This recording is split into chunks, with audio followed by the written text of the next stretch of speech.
Hi everyone, my name is Ashley. I'm Africa. I'm 14. I'm a freshman at Shortridge. I'm one of the marketing interns here at KI. My name is Chinelo Africa. I'm 16 years old. I'm an employee of Ascarabus Consulting, an intern with the Kepler Institute and KI New Media, and I am a junior at Shortridge High School.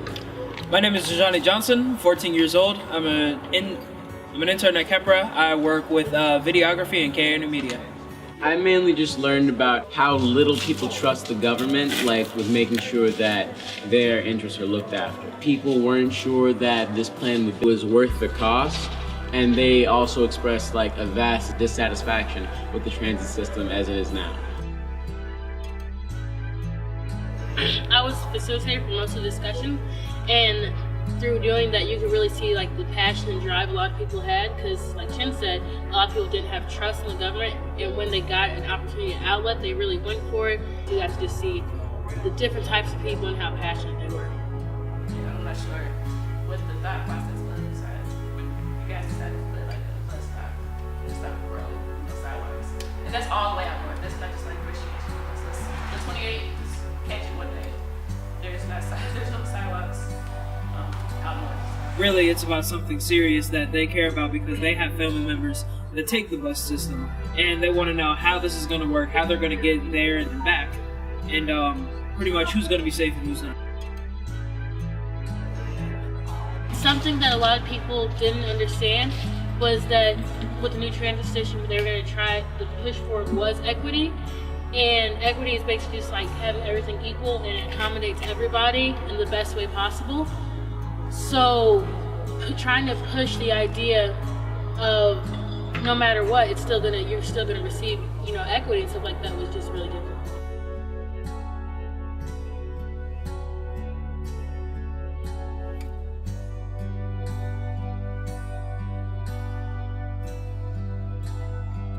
Looking at equity issues is a natural part of what we do, which is one of the reasons this plan increases access to 51% of our low-income households.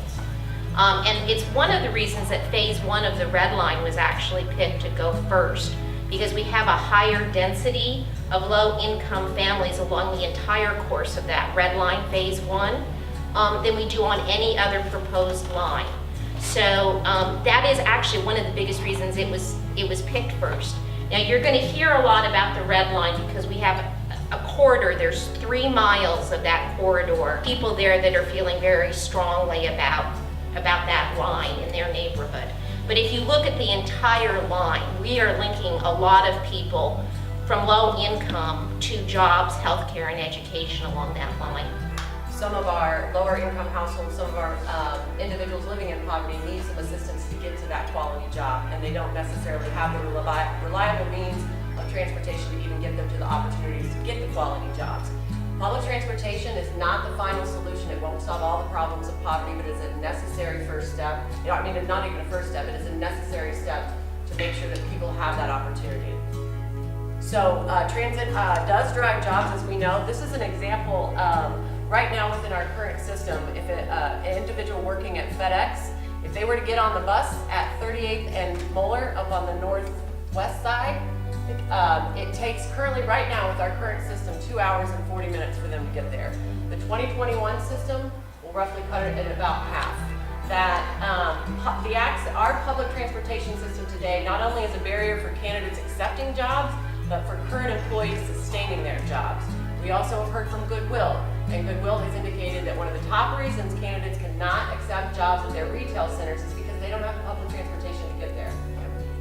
The average Indianapolis household can spend about, I think it's $9,000 to $12,000 in transport or to own an automobile. A lot of families don't have that opportunity. They don't have that. They don't have the means to even own a vehicle. So for instance, if you are adding a new bus line and you're taking away a stop that was in a community full of primarily people with disabilities, you need to make sure that these people with disabilities still have a way of getting to the stop wherever you moved it. Another thing is making sure that bus fares stay affordable so that buses that people need to get to their jobs don't become too much for them to be able to afford, and they don't start to spiral deeper into poverty. So really what it's all about is making sure that the people who need transit the most still have access to it while not decreasing the benefit that transit has for the rest of wherever it is expanded in. The two highest factors in quality of life are how much you spend for housing and how much you spend for transportation. Those are the two most expensive things to do to live in modern society. We have the second highest transportation costs. So we acknowledge how critical this is. There are protections in place. So as a quasi-governmental agency, we take federal funds, which means that we have to comply with federal regulations that are tied to those funds. One of those is called Title VI of the Civil Rights Act of 1963. That means that at the end of the day, what that means is that our services have to be deployed in an equitable manner. So all of the planning we do, one of the steps before we take it to the public, we look at the demographic data, particularly low-income and minority neighborhoods. And this is census tract by census tract all the way across our service area. We look at the number of trips that are available to those census tracts today. We look at the number of trips that are available to those census tracts with the proposed plan, and we don't take anything out to the public that doesn't comply with that standard. The 20-year plan kind of had an impact on pretty much everything that was going on in the city, like construction routes, employment, where your job is, where you go to school, enrollment, everything that we kind of live on, like food, shelter, water. What really impacted me was throughout my research was like how little Indies invested in their transit system, and how beneficial it has been to cities that have invested in the transit system. I am here today to talk to you guys about transit and equity and how that pertains to Cleveland, Ohio. So in recent months, Cleveland, Ohio has been labeled as a comeback city. And people are labeling Cleveland, Ohio this because mainly they have had a history full of decades of declines and disinvestments and just money problems overall. In recent months, they have been kind of throwing that reputation in the trash by getting rid of old vacant lots and abandoned buildings and warehouses and office buildings and turning them into trending lofts and condos that are trending in other cities like LA. Now that we see that in Cleveland, the residential aspect of the upbringing of the city is starting to be taken care of. But what about the transportation aspect? That's where Cleveland's new 20-year plan comes in place. With Cleveland, Ohio, that's also something that they pretty much are worried about the same thing. It's not so much about the construction, it's more about them willing to be able to get into these communities and for these people to be, for the transit system to be accessible to them. Because in the past it hasn't been accessible to them. They haven't had the way to really get around the city most of the time. And these neighborhoods have kind of spread from the city. They're away from the city where the transit system kind of spreads out. Pretty much their main focus is the job sprawl.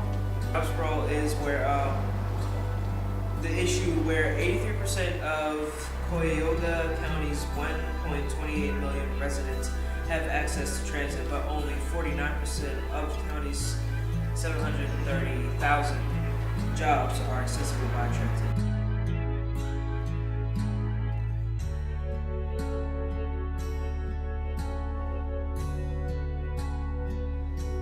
The transit system becomes most effective when it is equitable, and that means that it gives the most support to the people that need it most. And so when that happens, you see a surge in your local economy. You see a surge in like businesses in your downtown areas. And so when a transit system is equitable, that's when it's most beneficial